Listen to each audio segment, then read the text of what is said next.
Det her er en historie om alt, hvad der er godt i denne verden. Herunder selvfølgelig først og fremmest modelteater. Mine forældre og min bror og jeg, vi nød det der. Jeg var enormt optaget af det. At det legetøj så ramte en streng dybt, for ikke at sige den dybeste basstreng i mig, og er blevet siddende lige siden, det var der ingen, der kunne vide. Og det var så æstetisk og så yndigt. Der var publikum på, og stole sat op i hjemmet og sådan noget. Det var meget skægt.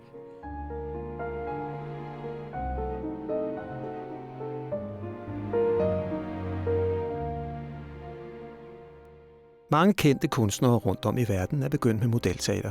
I flæng kunne man nævne Goethe, Ibsen, Dickens, Robert Louis Stevenson, Oscar Wilde, William og Jack Butler Yeats, Jane Austen, Laurence Olivier, Pablo Picasso, Orson Welles, Peter Baldwin, Ingmar Bergman, Andrew Lloyd Webber, Ralph Fiennes, Terry Gilliam.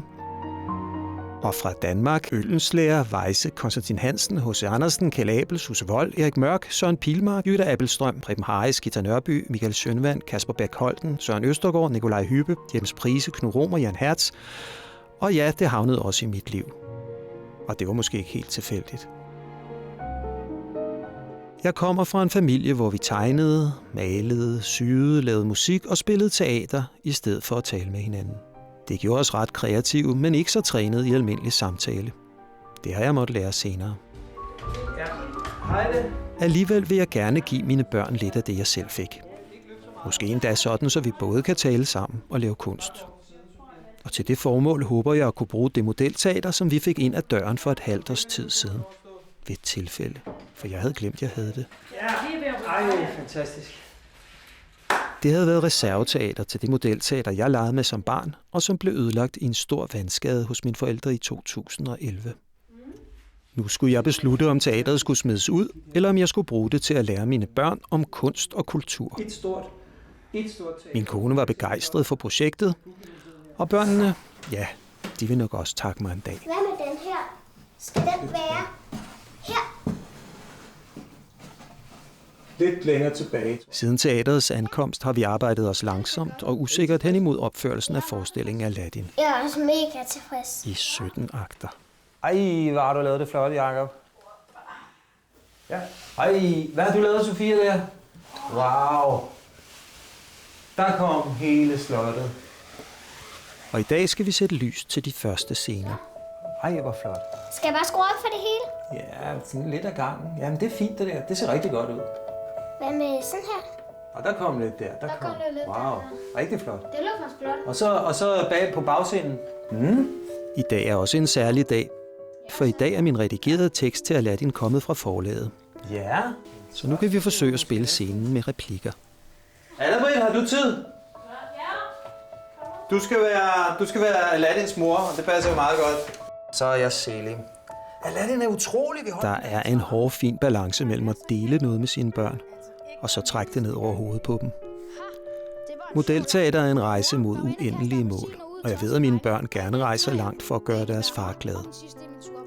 Men rejsen skulle jo også helst blive deres på et tidspunkt. Fy, din far blev begravet i går, og du pjatter bare rundt og fjoller med de dumme drenge. Skam dig. Stik sig af med jer. Faktisk har jeg muligvis taget børnenes engagement lidt som en selvfølge. Man kunne selvfølgelig spørge dem om, hvad de synes, men først ville de gerne spørge mig om nogle ting. Jeg vil bare spørge, du ved, der er jo så mange ting til Aladdin, til stykkerne og Sukkerteateret. Altså, de fylder rigtig meget. Hvor står de henne nu, og hvor har de stået? Jakob, jeg er meget taknemmelig. Jeg har fået lov til at stille nogle kasser ind på dit værelse med alle forestillingerne og figurerne i. Ja, det tager faktisk en hel del plads op under din seng og under dit skrivebord. Tak. Hvad kan du bedst lide ved at lave modelteater? Jeg kan rigtig godt lide dukketeater, når vi spiller, når vi øver, hvor vi tager dukkerne frem og tilbage, og når vi sætter scenerne op, ja. Og jeg kan mindst lide, når det er, at vi skal lave kulisserne, for det er så svært. Jeg kan godt lide nogle gange at klippe. Det der med at klippe, det er meget fedt.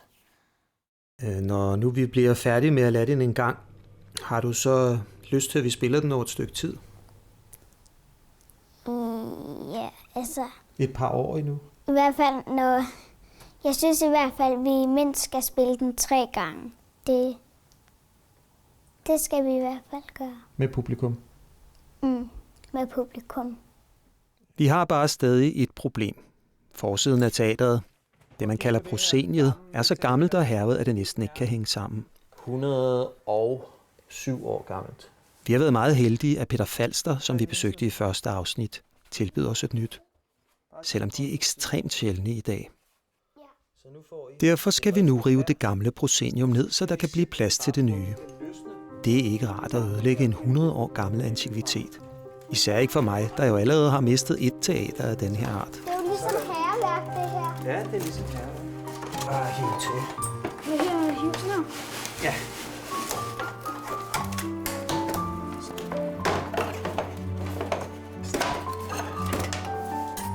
Sådan.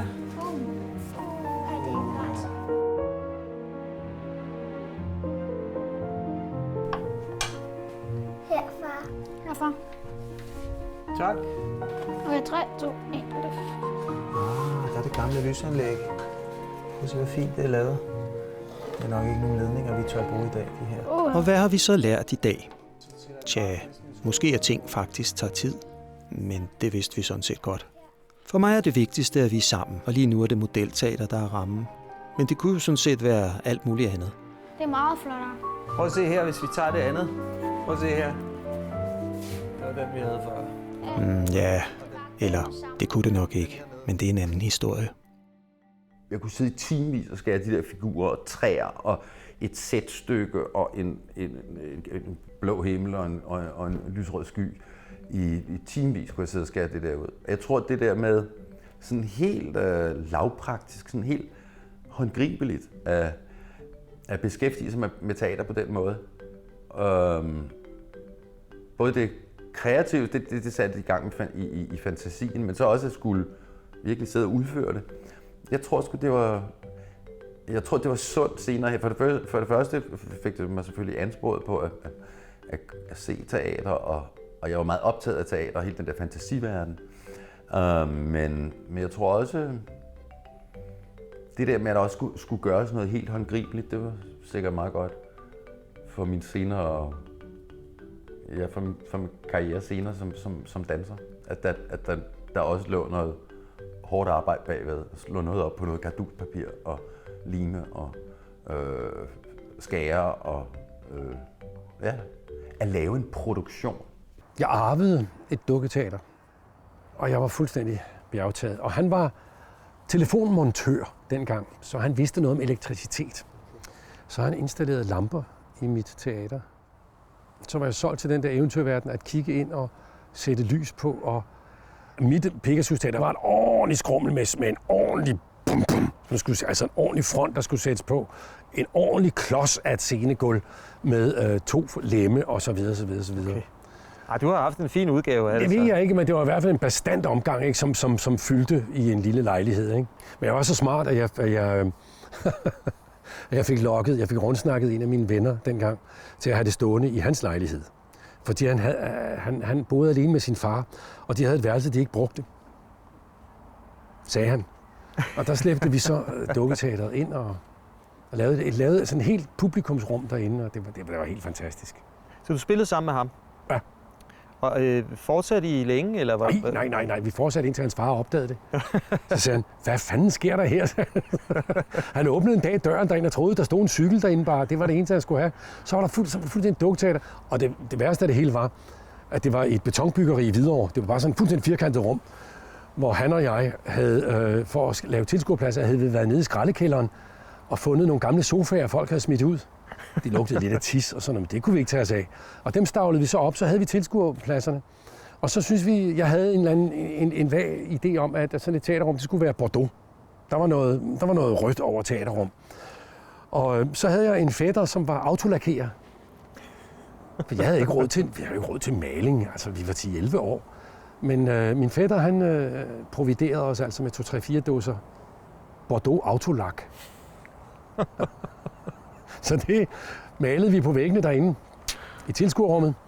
Og så satte vi så et tæppe op, sådan jeg prøvede med noget farve og noget ubleget lagenstof og farve, så det skulle passe ind, så det skulle ligne teaterrum. Og så stod teater så i et hul i det her tæppe i midten.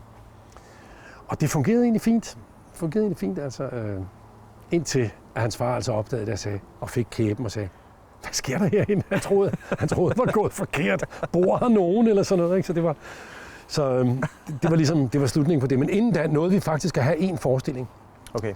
En dag, hvor faren ikke var hjemme, så inviterede jeg min familie og min onkel og tante, som havde givet mig teateret over at se. Men de skulle sådan ind igennem en fremmedmands lejlighed, og, sådan, og ind bag et fjernsyn, og ind sådan, og de sådan, er det okay det her? Ja, sagde vi, ikke? Vi har heldigvis ikke lokale problemer. Faktisk har vi inddraget det meste af overetagen. Midlertidigt selvfølgelig. Og efter det første lys, den blå himmel og prosceniet er kommet på plads, kan vi begynde at tænke på indspilningen af replikker. Skal vi være stille? Ja. Mine damer og herrer, vær velkommen til... Undskyld. Prøv lige igen. Ja, men bare kør videre. Så det er bare lige, jeg tester lige lyden. Mine damer og herrer, vær velkommen til denne opførelse af Aladdin. Super. Godt. Bare stop. Så laver vi lige en prøve på Jakob også. Nu vi er der. Så tager vi et nyt spor til ham.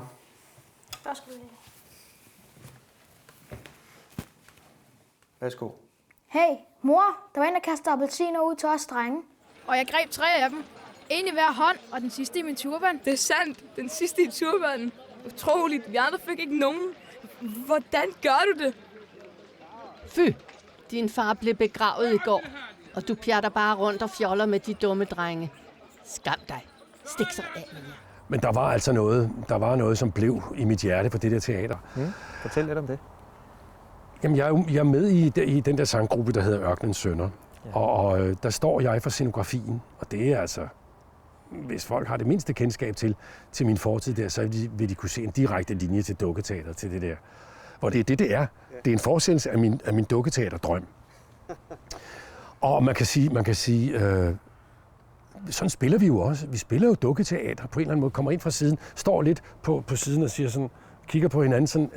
Det er jo ikke, det vil være en tilsnitelse at kalde Ørkenens Sønner moderne teater. Der hviler en stor uskyld over det, som der et eller andet sted også gør over dukketeater, ikke? Ja. Og jeg synes bestemt, at dukketeater kunne noget, og stadigvæk kan. Altså, det er ikke mere end et år siden, at jeg var lige ved at ruinere os, fordi jeg førte mine dukketeatertraditioner up to date ved at lave en bølgemaskine på scenen. Sådan en dukketeaterbølgemaskine. Sådan en, hvor man drejer rundt. Sådan noget. Der havde vi en 11 meter bred bølgemaskine i Ørkenens Sønner. Altså, hvis mit barnebarn, som nu er 1 år, hvis han en dag kommer og siger, bedstefar, jeg vil gerne spille modelteater, jamen, det vil jo være som at sætte ild til noget benzin, ikke? Som siger, okay, jeg vil prøve helt stille, og så tror jeg dagen efter, at han vil have huset fyldt med alting. Et værelse vil være inddraget og malet rødt. Et værelse vil være inddraget og malet rødt. Måske ikke i autolak, men som de vidste, det tog dem flere år at få af. Nej, men stadigvæk med min egen fars måde at takle tingene på, klingende i baghovedet. Det der med ligesom at sige, jeg tror ikke, jeg vil købe et færdigt dukketeater til Otto, til lille Otto. Jeg tror, jeg ville måske vise, som siger, prøv at se, man kan gøre sådan og sådan og sådan. Så kan man, og så vil jeg, hvor meget jeg end havde lyst, og hvor meget jeg end synes, jeg er skuespiller, jeg ved noget og sådan, jeg vil jo, det skal han selv, det fordi jeg må ikke, fordi ellers lærer han det jo aldrig. Som forældre må man hverken gøre for lidt eller for meget. Og særligt modelteater har en tendens til at få ambitionerne til at vokse ud gennem taget. Men der findes stadig mange, der laver modelteater på den gamle måde, hvor man siger replikkerne, mens man spiller forestillingen. Det skal nok vi så det her. I dag skal vi besøge en af dem. Han hedder Tony Reimann, og han har lavet modelteater i 65 år. Jakob og Sofia. Hej, velkommen til. Og så skal vi ind i Aladdins hule her. Ja. Ej, hvor er det spændende. Der er ikke meget plads. Nej. Er der nogle af de her teater, vi kunne tage ned og ja, eller skal tage ind og kigge på? Vi kan se noget lys på den der, og vi kan se en prøveopstilling på den der. Ja. Jeg er selv næsten 78 år, fylder her nogle få dage. Jeg kan stadigvæk blive betaget af papfigurerne, og det har jeg kunnet siden 1943. Ej, fantastisk. Så kom ikke at sige, at det er besværligt og spille dukketeater. Skal den ligge her om? Ja, det er modsat. Og det er så anden hærde, som... Kan du få den ned? Ja, den kommer herind over. Og det sidste, det er så belysningen nedefra til bagtæppet. Se, så det bedste er, har I prøvet at lege med sådan en før? Nej. Men nu skal I lære at bruge det, vi bruger mest inden for de her modelteater. Så vi skal... Der kommer strømmen. Wow, hvor er det flot. Okay. Her ligger den hvide nede, og så kan man slukke den, så får man den der med aftenbelysning. Ja. Og det gælder så hele vejen ned, at man kan skifte. Men den kan du så slå fra heroppe. Så hver af dem har 2? Ja, smart. Jeg har jo her i byen lavet modelteaterfestival 3 gange. Nå. Vi opførte 1.500 forestillinger på 5 dage. 1.500? Ja. Op. Vi havde kroen fået til at rydde stallen. Vi brugte restauranter, vi brugte selskabslokalerne og første salen, og så havde vi et stort teater stående midt på torvet.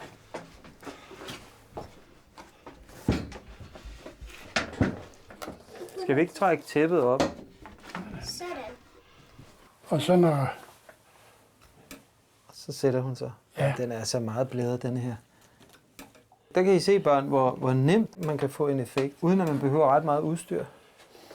Da, da, da, da. Nå, der var bedstemor. Det teater, som jeg sendte ned til Vatikanet, den havde en drejescene på 1,20 meter. Du byggede et teater til Vatikanet? Ja. Nej, jeg kunne ikke have det her.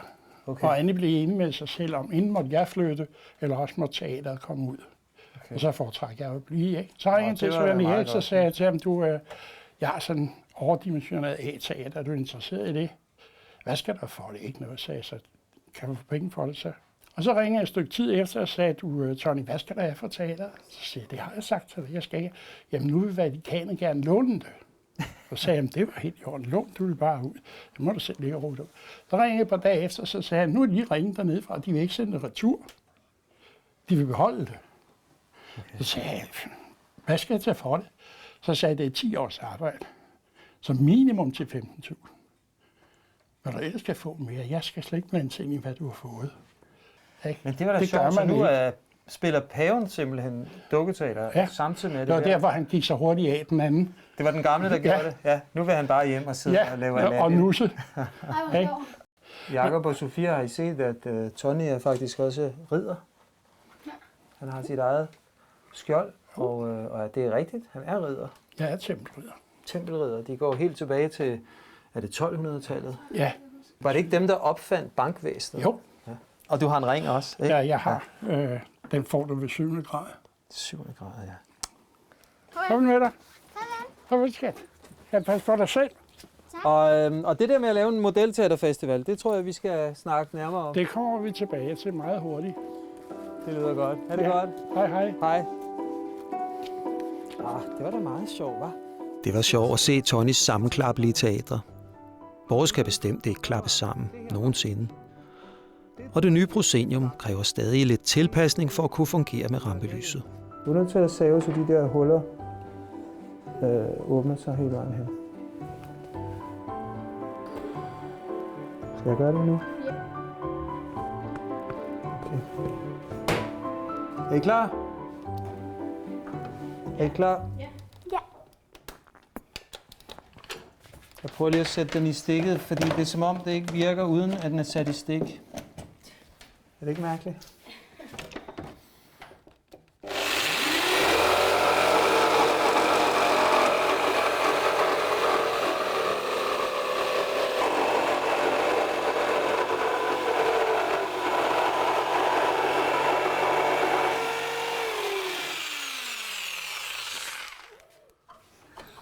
Der er en lille stump, der er brækket af, tror jeg det er.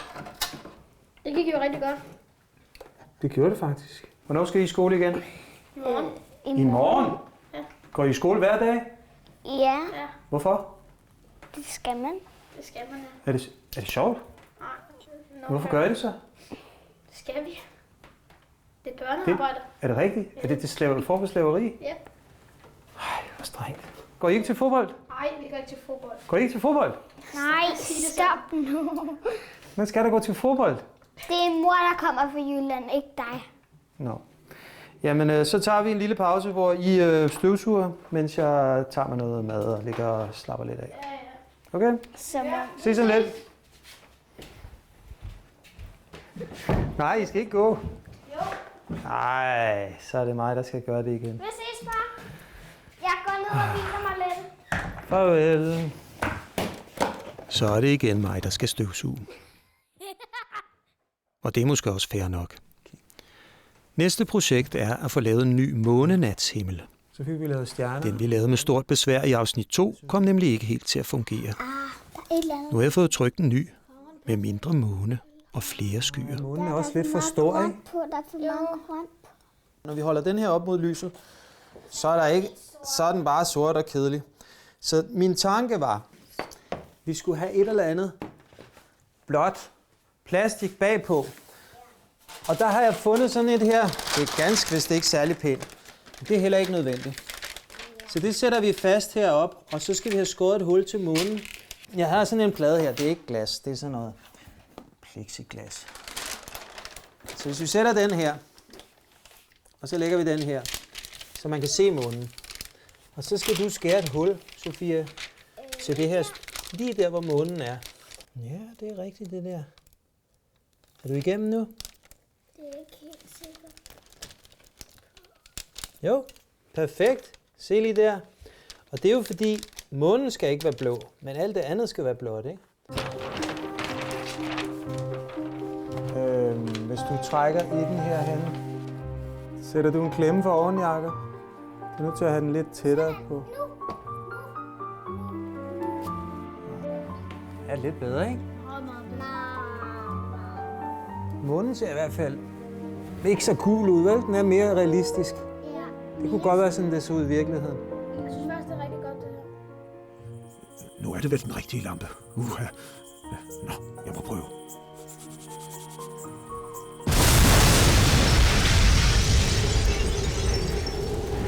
Hvorfor gnider du så voldsomt? Jeg er jo hos dig som et lyn.